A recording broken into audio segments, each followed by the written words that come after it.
وفريد عبد الله ومدحتويه فديها وفريد عبد الله وكما عنان وضيعي وخبر عجوسه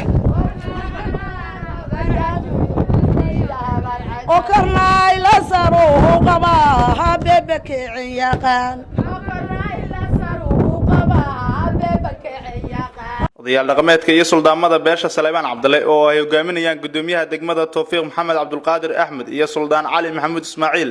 ayaa socdaal ay ku marayeen deegaanada ay degaan beesha Saleebaan Cabdulle ku tagay deegaanka la jiiday ee hoostaga degmada Xaraale ee waqooyiga gobolka Galgaduud. Wafdiga ayaa waxa qayb ka ahaa wasiir ku-xigeenka wasaaradda dekedaha iyo kalluumaysiga dowlad goboleedka Galmudug Cabdidaar Xuseen Cali Xildhibaan Daadir Cabdullaahi Dhakow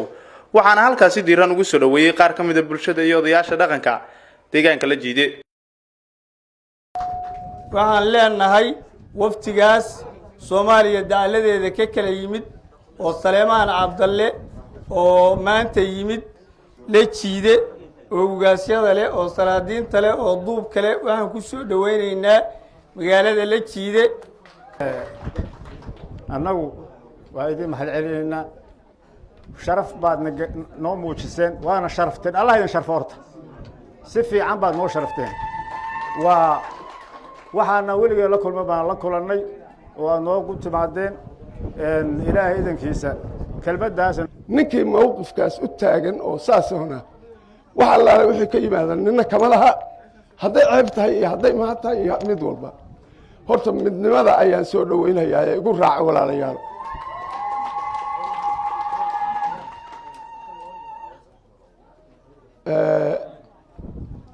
maantana waxaa weeye maalin loo baahan yahay shalay wixii la ahaa iyo wixii doraad la ahaa iyo maanta waxaan nahay iyo meeshaan u soconno intaa ka fakarno meeshaan la jiiday maalin dhow maxay ahayd maalin ka horreysayse maxay ahayd maalintii ka horreysay waxay ahayd meel gelgelinaho geelo mataqaanaa ku galgasho maantana caasimad inaan joognaad moodaa ugu dambeyntii mas'uuliyiinta iyo odayaasha dhaqanka ee halkaas lagu soo dhaweeyay ayaa kaga mahad celiyay soo dhaweynta ay u sameeyeen bulshada deegaanka la jiiday salaamaya xafladan sharafta badan ee ay nagu soo dhaweeyeen deegaanka reer la jiiday odayaasha culimada dhalinyarada gabdhaha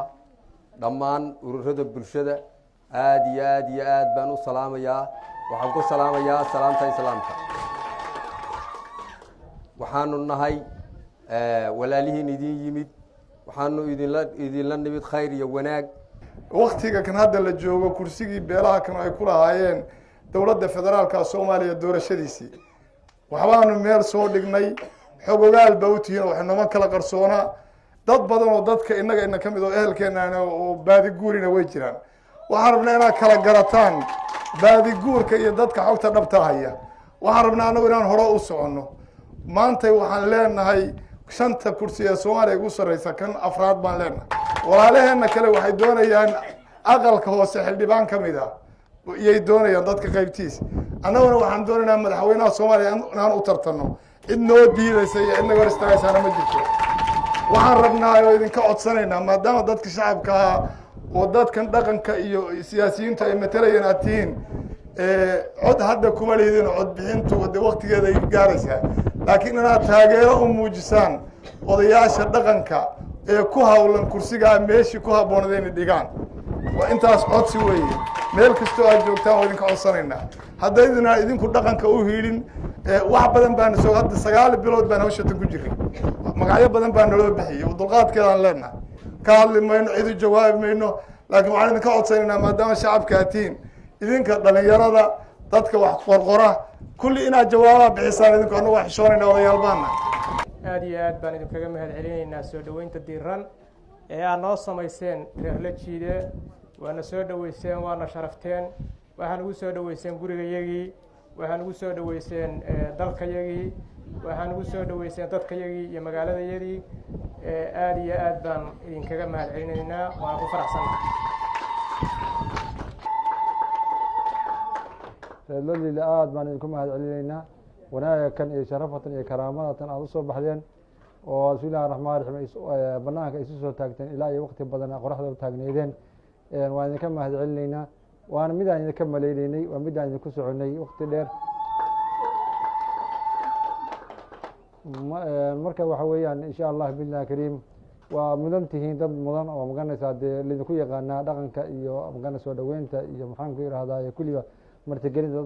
dad maganaysa lagu yaqaan baa tihiin waxaan kaloo rabaa inaad arrintaa ku baraarugsanataan